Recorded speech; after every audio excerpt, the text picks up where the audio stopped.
जब भगवान किसी इंसान पर अपनी सच्ची कृपा करना शुरू करते हैं तो वो सबसे पहले क्या करते हैं? ये प्रश्न सुनने में आसान लगता है, लेकिन इसका उत्तर तुम्हारे जीवन की दिशा ही बदल सकता है। परमहंसा योगानंदा कहते हैं, ईश्वर की कृपा केवल फूलों की वर्षा नहीं होती, वह पहले हमारे भीतर छुपे हुए अहंकार को नष्ट करती है। इसका मतलब यह है कि जब भगवान तुम्हें चुनते हैं तो सबसे पहले वो तुम्हें तोड़ते हैं। वो तुम्हारे बनाए गए झूठे भ्रम, नकली रिश्ते, झूठे अभिमान और तुम्हारे मैं को तोड़ देते हैं, ताकि जो बचे वो केवल तुम हो, शुद्ध आत्मा, ईश्वर का प्रतिबिंब। कई लोग कहते हैं, मैं तो रोज प्रार्थना करता हूं, लेकिन मेरी जिंदगी में दुख क्यों बढ़ते जा रहे हैं? इसका कारण यही है, दुख ही पहला संकेत है कि ईश्वर तुम्हें अपने पास बुला रहे हैं। परमहंसा योगानंदा कहते हैं कि जब आत्मा ईश्वर से दूर हो जाती है तो उसे वापस बुलाने के लिए ईश्वर एक झटका देते हैं, और वही झटका हमारे जीवन में संकट बनकर आता है। जो लोग इन संकटों को समझ जाते हैं वो ही अंततः ईश्वर को पा लेते हैं। लेकिन जो लोग बार बार पूछते हैं, भगवान मेरे साथ ऐसा क्यों कर रहे हैं, वो अभी तक तैयार नहीं है। इसलिए यह समझ लो, ईश्वर की कृपा जब उतरती है तो सबसे पहले वह हमारी दुनिया को हिला देती है। अगर तुम्हारे जीवन में अचानक से लोग बदलने लगे हों, रिश्ते टूटने लगे हों, पुरानी पहचान मिट रही हो, तुम्हें अकेलापन महसूस होने लगा हो, तो समझ लो तुम्हें चुना गया है। ईश्वर अब तुम्हारी परीक्षा नहीं, बल्कि तुम्हारे भीतर से ईश्वर को ही जागृत करना चाहते हैं। अब सवाल उठता है, ईश्वर ऐसा क्यों करते हैं? क्यों पहले तोड़ते हैं फिर जोड़ते हैं? क्यों सबसे पहले हमारी दुनिया उजाड़ देते हैं? यही जानने के लिए आज इस वीडियो को अंत तक सुनो। मैं तुम्हें परमहंसा योगानंदा की उन गहराइयों तक ले चलूंगा जहां तुम खुद को और ईश्वर की योजना को पहचान पाओगे। यह वीडियो सिर्फ ज्ञान नहीं देगा, यह तुम्हें भीतर से बदल देगा। परमहंसा योगानंदा कहते हैं, man does not know how far he has gone from God until God begins to bring him back. अर्थात जब तक ईश्वर हमें वापस बुलाना शुरू नहीं करते, हमें खुद की स्थिति का अंदाजा भी नहीं होता, और जब यह बुलावा आता है तो उसका पहला लक्षण होता है अंधकार। सब कुछ टूटने लगता है। वो रिश्ते जिनमें तुमने भरोसा किया था अचानक खत्म हो जाते हैं। वो काम जिसमें सफलता मिल रही थी विफलता में बदल जाता है।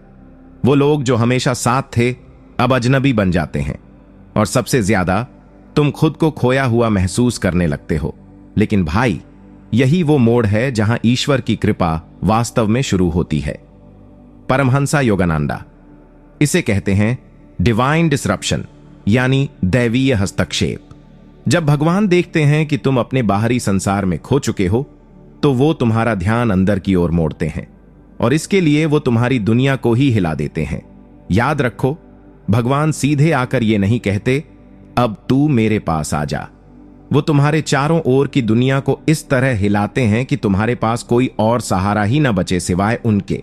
क्या तुमने कभी ऐसा अनुभव किया है जहां सारी कोशिशें करने के बाद भी सब असफल हो रहा हो, जहां हर दिशा में निराशा ही मिलती हो, जहां तुम सोचो कि अब बस और नहीं सहा जाता? अगर हां, तो मुबारक हो भाई, तुम्हें बुलाया गया है। यह दर्द ईश्वर की रणनीति है, यह टूटन एक प्रक्रिया है। परमहंसा योगानंदा कहते हैं, before the divine light enters the darkness must be complete. यानी जब तक पूर्ण अंधकार नहीं आता, ईश्वर का प्रकाश प्रवेश नहीं करता। अब तुम सोचो, क्या ईश्वर को सिर्फ तोड़ना ही आता है? नहीं भाई, तोड़ने के बाद वो तुम्हें उस रूप में गढ़ते हैं जो उनके अनुसार है, शुद्ध, सच्चा और प्रेममय। जैसे किसान बीज बोने से पहले मिट्टी को जोतता है, पुरानी घास को उखाड़ता है, उसी तरह भगवान तुम्हारे भीतर की पुरानी अहंकारी परतों को हटाते हैं। फिर तुम्हारी आत्मा में ईश्वर का बीज बोया जाता है, और तब शुरू होती है सच्चे आध्यात्मिक जीवन की यात्रा। इसलिए जब जीवन में सब कुछ बिखर रहा हो तो डरना नहीं, समझ जाना कि तुम्हें फिर से जोड़ा जा रहा है, लेकिन अब ईश्वर के अनुसार। अगली कड़ी में हम जानेंगे, जब इंसान ईश्वर के इस तोड़ने के काम को समझ जाता है तब उसे क्या करना चाहिए, कैसे प्रतिक्रिया देनी चाहिए। जब जीवन तुम्हें घुटनों पर ला दे, जब हर कोशिश व्यर्थ लगने लगे, जब तुम्हारा मन कहे अब और नहीं सहा जाता, तो समझ लो अब मौन होने का समय है। परमहंसा योगानंदा कहते हैं, silence is the alter of God. When your mind is quite, God speaks. यानी जब तुम्हारा मन शांत होता है, तभी ईश्वर तुमसे संवाद करते हैं। इसीलिए जब तुम्हारी दुनिया बिखरने लगे तो भागो मत, शोर मत मचाओ, दूसरों को दोष मत दो, खुद को कोसो मत, बस मौन में बैठ जाओ। मौन का अर्थ यह नहीं कि केवल आवाज बंद हो जाए। मौन का अर्थ है भीतर की बेचैनी को देखकर भी शांत रहना, क्योंकि यही समय है जब ईश्वर चाहते हैं कि तुम अपनी ताकत नहीं, उनकी शक्ति पर भरोसा करना सीखो। परमहंसा योगानंदा कहते हैं, When the storm comes, do not try to stop the wind. Instead, build your roots deeper into God. तूफान को रोकना तुम्हारा काम नहीं है, बल्कि उस समय ईश्वर में अपनी जड़ें गहरी करना ही तुम्हारा धर्म है। लेकिन होता क्या है, हम शिकायत करने लगते हैं, भगवान ने ये क्यों किया? मैंने तो कभी किसी का बुरा नहीं किया। क्या भगवान को मेरी तकलीफ नहीं दिखती? और यही वह क्षण होता है जहां हम परीक्षा में फेल हो जाते हैं, क्योंकि परमात्मा को जवाब नहीं चाहिए, उन्हें तुम्हारा समर्पण चाहिए। जब एक बच्चा रोता है और मां के गले लग जाता है, तो मां उससे यह नहीं पूछती कि क्यों रो रहा है, वो बस उसे चुपचाप सीने से लगा लेती है। बस ईश्वर भी यही करते हैं। लेकिन पहले उन्हें देखना होता है कि क्या बच्चा सच में उन्हें चाहता है या सिर्फ समस्याओं से भागना चाहता है। इसलिए जब जीवन टूटे, प्रार्थना करो, लेकिन मांगने के लिए नहीं, खुद को सौंपने के लिए। ध्यान करो, लेकिन समाधान के लिए नहीं, केवल ईश्वर को महसूस करने के लिए। रो, लेकिन शिकायत के लिए नहीं, केवल उस प्रेम के लिए जिसे आत्मा ने खो दिया है। और जब ये सब तुम करते हो, तो जो शक्ति तुम में जागती है, वही तुम्हें आध्यात्मिक पुनर्जन्म की ओर ले जाती है। यही आत्मसमर्पण का रहस्य है, और यही वो चरण है जहां से सच्चा परिवर्तन शुरू होता है।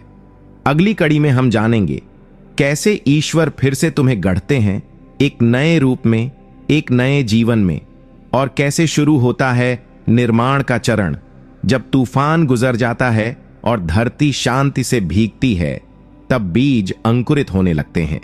ठीक वैसे ही जब तुम्हारे भीतर का तूफान शांत हो जाता है और आत्मा आत्मसमर्पण की स्थिति में आ जाती है, तो ईश्वर तुम्हें दोबारा बनाना शुरू करते हैं। परमहंसा योगानंदा इसे कहते हैं स्पिरिचुअल रीबर्थ, यानी आध्यात्मिक पुनर्जन्म। लेकिन ध्यान दो, यह कोई चमत्कारिक प्रक्रिया नहीं है जहां अचानक रोशनी गिरे और तुम देवता बन जाओ। नहीं, ये एक धीमी, सुंदर और अद्भुत यात्रा है जहां तुम्हारा मन, आत्मा और जीवन एक एक करके शुद्ध होते हैं। योगानंदा कहते हैं, God first removes the wrong desires, then he replaces them with divine longing. यानी भगवान पहले तुम्हारे गलत इच्छाओं को जड़ से उखाड़ते हैं, फिर उसमें ईश्वर की प्यास भर देते हैं। इसका मतलब क्या हुआ? पहले तुम्हें वो रिश्ते छोड़ने पड़ते हैं जो आत्मा को नीचे गिरा रहे थे। फिर तुम्हें उन आदतों से अलग होना पड़ता है जो केवल शरीर को सुख देती थीं, लेकिन आत्मा को खोखला कर रही थीं। धीरे धीरे तुम्हें उन विचारों से भी विदा लेनी होती है जो मैं, मेरा, मुझे जैसे शब्दों में उलझे हुए थे।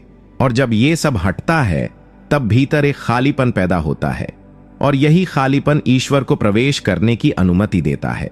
परमहंसा योगानंदा कहते हैं, आप यह शरीर नहीं है। You are not this mind, you are the pure soul made in the image of God. जब तुम इस सत्य को समझने लगते हो, तभी तुम्हारे भीतर की असली चेतना जागती है।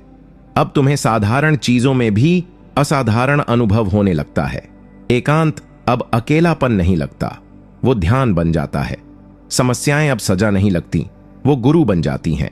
और जीवन अब कोई बोझ नहीं, बल्कि ईश्वर की यात्रा बन जाता है। भाई, जब कोई इंसान इस अवस्था तक पहुंचता है, तो वह दुनिया में रहते हुए भी दुनिया से ऊपर उठ जाता है। उसका उद्देश्य अब केवल जीवित रहना नहीं होता, बल्कि आत्मा को ईश्वर के समीप ले जाना होता है। और तब वह इंसान दूसरों के लिए प्रकाश बन जाता है, जैसे योगानंदा खुद बन गए, एक ऐसी आत्मा जिन्होंने अपनी तोड़ फोड़ से होकर गुजरकर दुनिया को रोशनी दी।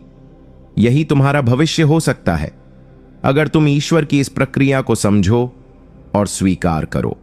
अगले भाग में हम जानेंगे जब आत्मा गढ़ी जाती है तो उसमें क्या चमत्कार होने लगते हैं और कैसे तुम दूसरों के जीवन में भी ईश्वर का प्रकाश बन सकते हो।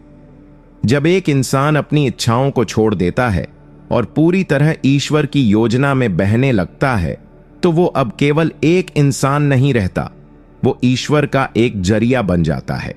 परमहंसा योगानंदा कहते हैं, become so empty that God can fill you completely. जब तुम अपने भीतर के अहंकार, भय, अपेक्षाएं और दुखों को पूरी तरह खाली कर देते हो, तब ईश्वर स्वयं तुम्हें भरते हैं अपनी चेतना से, अपनी शक्ति से। उस अवस्था में तुम्हारी आंखों से अब कोई व्यक्ति नहीं दिखता, बल्कि हर किसी में आत्मा दिखाई देती है। तुम्हारे शब्द अब सिर्फ बात नहीं करते, वे आत्मा को छूते हैं। तुम्हारी उपस्थिति ही एक शांति बन जाती है और तुम्हारा जीवन एक संदेश बन जाता है। यही कारण है कि जब लोग परमहंसा योगानंदा के पास बैठते थे तो बिना कुछ कहे भी उनकी आंखों से आंसू बहने लगते थे, क्योंकि उनकी आत्मा से ईश्वर झलकता था। भाई, ऐसा नहीं है कि यह सिर्फ संतों के लिए है, तुम भी ये बन सकते हो।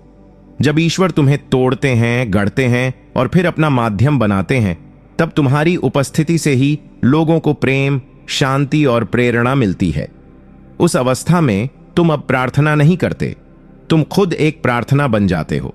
तुम अब ज्ञान नहीं बांटते, तुम खुद एक जीवित ज्ञान बन जाते हो।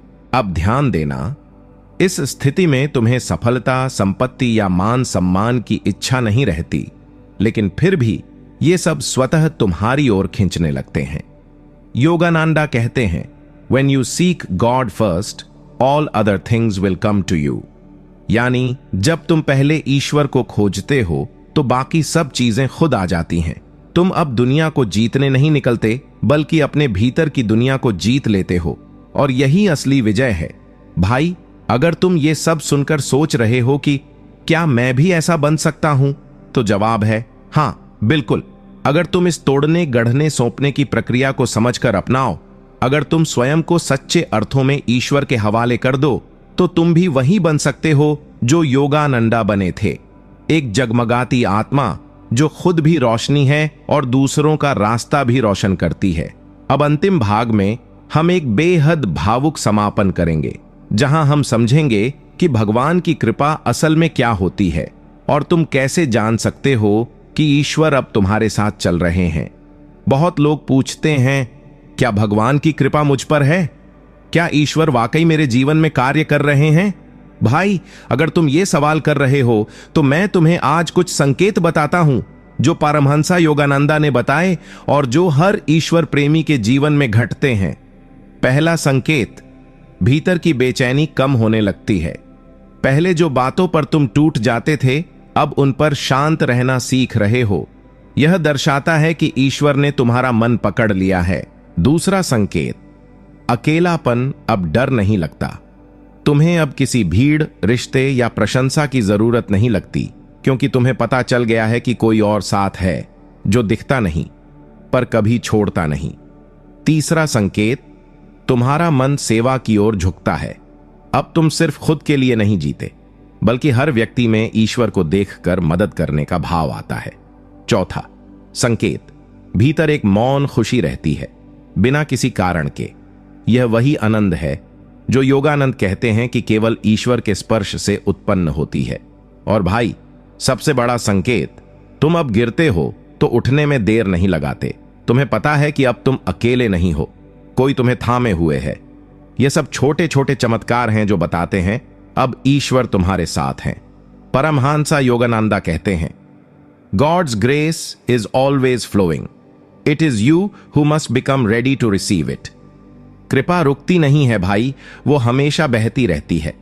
लेकिन जैसे एक छाता बंद हो तो बारिश अंदर नहीं आती, वैसे ही जब हमारा हृदय बंद होता है तो कृपा नहीं दिखती।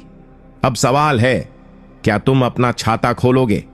क्या तुम उस कृपा को पहचानोगे जो शायद कई वर्षों से तुम्हारे जीवन में उतर रही है लेकिन तुमने देखी नहीं? अगर हां, तो अब से तुम्हारा जीवन वही नहीं रहेगा। अब से तुम गिरोगे लेकिन टूटोगे नहीं, तुम रोओगे लेकिन अकेले नहीं, तुम लड़ोगे लेकिन अब तुम्हारी आत्मा के साथ ईश्वर लड़ेंगे। और यही है ईश्वर की सच्ची कृपा। वो तुम्हें बदलते नहीं, वो तुम्हें तुम्हारा असली रूप दिखाते हैं, वो रूप जिसमें तुम खुद भगवान के अंश हो, शुद्ध, शांत, प्रेममय। जय गुरुदेव।